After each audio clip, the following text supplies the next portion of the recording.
Hello, and a warm welcome back to the USA English Podcast. We are absolutely delighted to have you here with us today. I'm Erica. And I'm Marco. Today's subject is something that every single person experiences, but many learners struggle to talk about.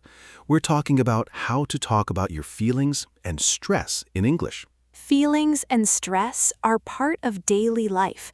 Whether you're happy, tired, anxious, overwhelmed, or excited, you need words to express what's going on inside you. And it's not just about naming the feeling, it's also about explaining why you feel that way, asking for support, and understanding others when they share their feelings. Today, we're going to give you the vocabulary, phrases, and confidence you need to talk about your emotions and stress naturally in English. We'll cover common feelings, how to describe stress, how to ask for help, and how to respond when someone shares their feelings with you. If you enjoy learning with us, please give this video a thumbs up and subscribe to the channel and click the notification bell so you never miss a lesson. All right, Erica, let's get started. So, how are you feeling today? I'm feeling good, actually. A little tired, but overall, I'm in a positive mood. I had a good night's sleep, and that made a big difference. That's great to hear. I'm feeling a bit stressed today. I have a lot on my plate this week, and I'm trying to manage everything. I understand that feeling. What's making you feel stressed? I have several deadlines at work, and I also have some personal commitments. It feels like there's not enough time in the day to get everything done. That does sound overwhelming. It's important to talk about these things. Let's dive into our main conversation and help our listeners express their feelings and stress.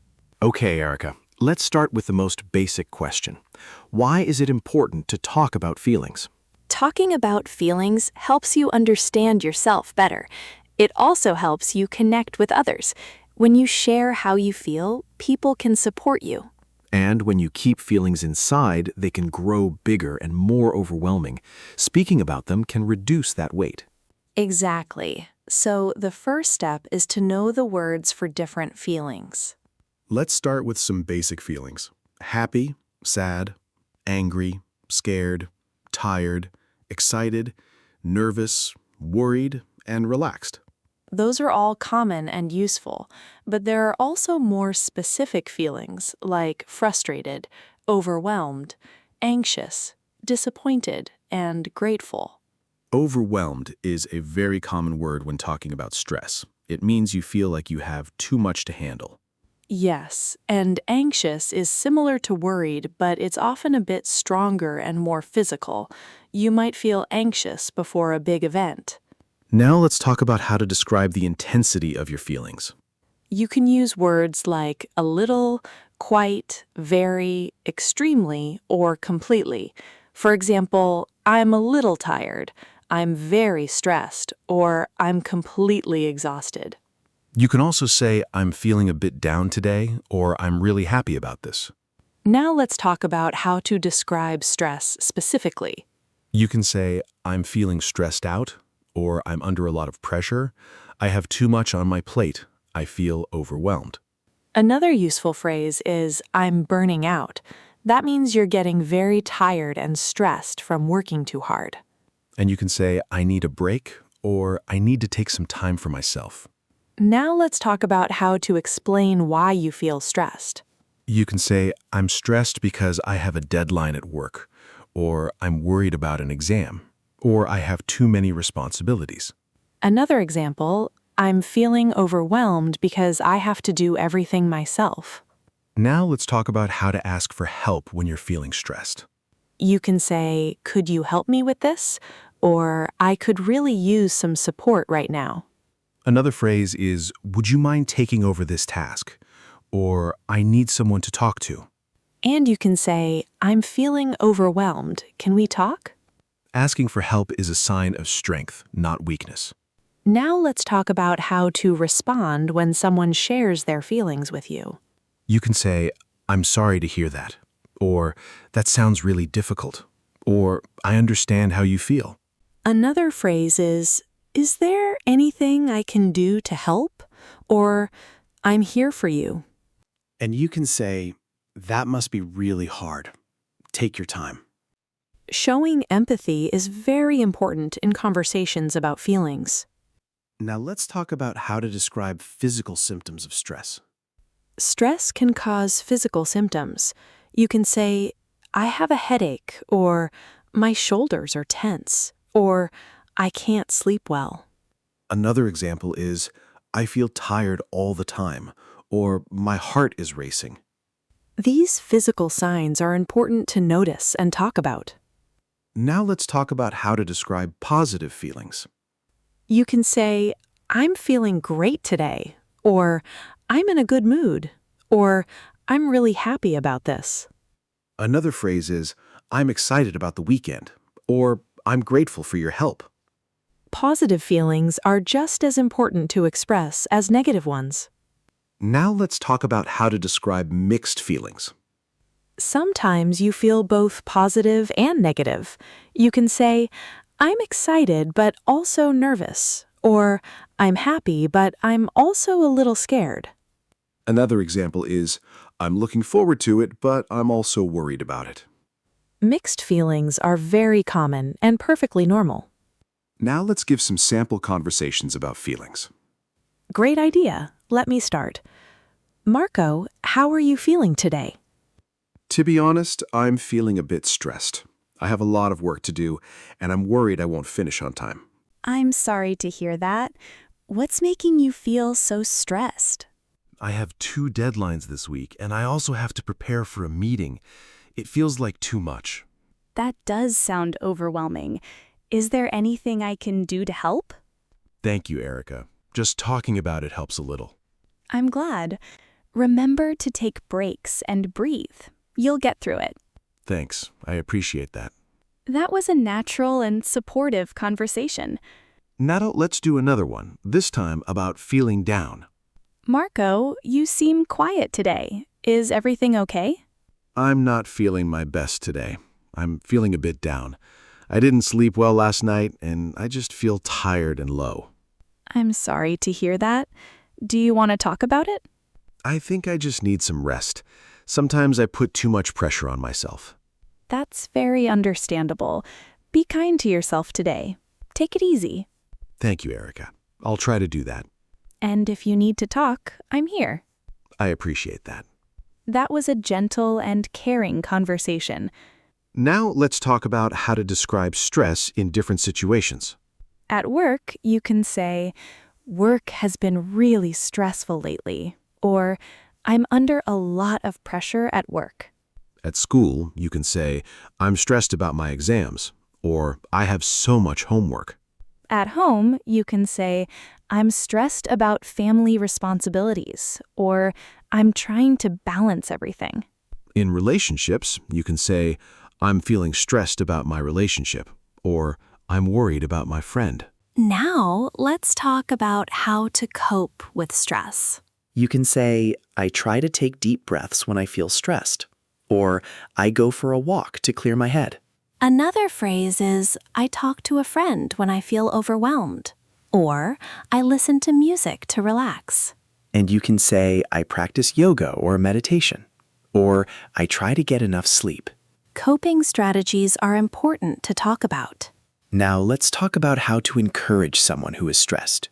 You can say, you've got this, or take it one step at a time. Another phrase is, I believe in you, or you're stronger than you think. And you can say, it's okay to take a break, or you don't have to do everything alone. Encouragement can make a huge difference. Now let's move to our vocabulary breakdown. First word, overwhelmed. This means feeling like you have too much to handle.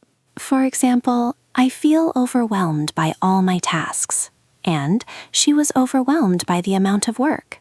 Another example is, I get overwhelmed when I have too many things to do. Being overwhelmed is a common part of stress. Next word, anxious. This means feeling worried or nervous, often about the future. For example, I feel anxious before a big presentation, and she is anxious about her exam results. Another example is, I feel anxious when I have to speak in public. Anxiety can be a normal reaction to stress. Next word, exhausted. This means extremely tired, both physically and mentally. For example, I'm exhausted after a long day of work, and she was exhausted from studying all night. Another example is, I feel exhausted when I don't get enough sleep. Exhaustion is a common sign of stress. Next word, pressure. This is the feeling of being pushed to perform or succeed. For example, I feel under a lot of pressure at work, and she performs well under pressure. Another example is, I don't like pressure from deadlines. Pressure can be motivating, but too much can be stressful. Next word, relieve. This means to reduce or remove stress or pain. For example, I need to relieve some stress, and she relieved her anxiety by talking to a friend. Another example is, exercise helps relieve tension. Finding ways to relieve stress is important. Next word, support. This is help, encouragement, or understanding from others. For example, I need some support right now, and she has a great support system. Another example is, I'm grateful for your support. Support makes difficult times easier. Next word, burnout. This is a state of extreme exhaustion caused by prolonged stress. For example, I'm worried about burnout, and she experienced burnout after working too hard.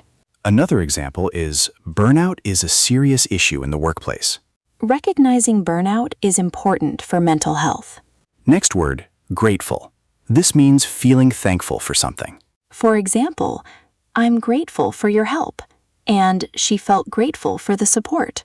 Another example is, I'm grateful for my health. Gratitude can improve your mood and reduce stress. Next word, cope. This means to deal with difficult situations effectively. For example, I'm trying to cope with my stress, and she copes well with pressure. Another example is, I need healthy ways to cope. Coping skills are essential for managing stress. Next word, relax. This means to rest and reduce tension. For example, I need to relax after a long day, and she relaxes by reading. Another example is, I try to relax on weekends. Relaxation is key to recovery from stress. Let's quickly review the vocabulary. Overwhelmed means too much to handle. Anxious means worried about the future. Exhausted means extremely tired. Pressure is the feeling of being pushed. Relieve means to reduce stress. Support is help from others. Burnout is extreme exhaustion. Grateful means thankful. Cope means to deal with difficulties. And relax means to rest. That's a very useful list. Now, let's do a longer practice conversation about stress. Great idea. Erica, how have you been feeling lately? I've been feeling a bit stressed, to be honest. I have a lot of work and not enough time to do everything. I'm also worried about a project that's coming up. That sounds really tough. What's been the most stressful part?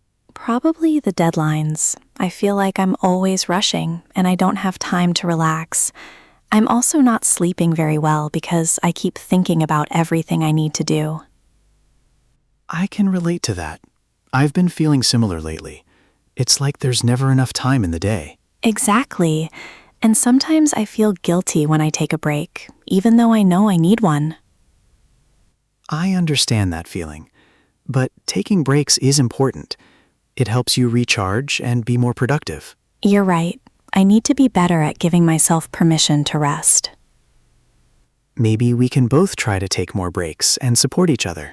That sounds like a great idea. Thank you for listening, Marco. Anytime, Erica. That's what friends are for. That was a supportive and realistic conversation. Now let's talk about how to express your needs when you're stressed. You can say, I need a break, or I need some time for myself. Another phrase is, I need to talk to someone, or I need help with this. And you can say, I need to slow down, or I need to prioritize my well-being. Expressing your needs is an important part of self-care. Now, let's talk about how to say no when you're overwhelmed. You can say, "I'm sorry, I can't take on anything else right now," or "I need to focus on my current commitments." Another phrase is, "I appreciate you asking, but I have to say no this time." And you can say, "I'm already overwhelmed, so I can't help right now." Saying no is a healthy way to manage stress. Now, let's talk about how to describe feelings in different intensities. You can say, I'm a little worried, or I'm quite anxious, or I'm extremely stressed. Another example is, I'm slightly tired, or I'm completely exhausted. Intensity words help you communicate more precisely. Now, let's talk about how to describe feelings in the past. You can say, I was feeling stressed last week, or I felt overwhelmed yesterday. Another example is, I was really anxious before the presentation. Using past tense helps you share your experiences. Now, let's talk about how to describe feelings in the future. You can say, I think I'll be stressed next week, or I'm worried about what's coming. Another example is, I'm already anxious about the exam next month. Talking about future feelings helps you prepare. Now, let's talk about how to show empathy. You can say, I understand how you feel, or that must be really hard. Another phrase is, I've been there too, or I know what you're going through. Empathy helps build connections. Now, let's talk about how to ask someone about their feelings.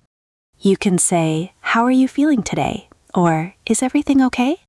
Another phrase is, you seem a bit down. Is something wrong? Asking shows that you care. Now, let's give some final tips.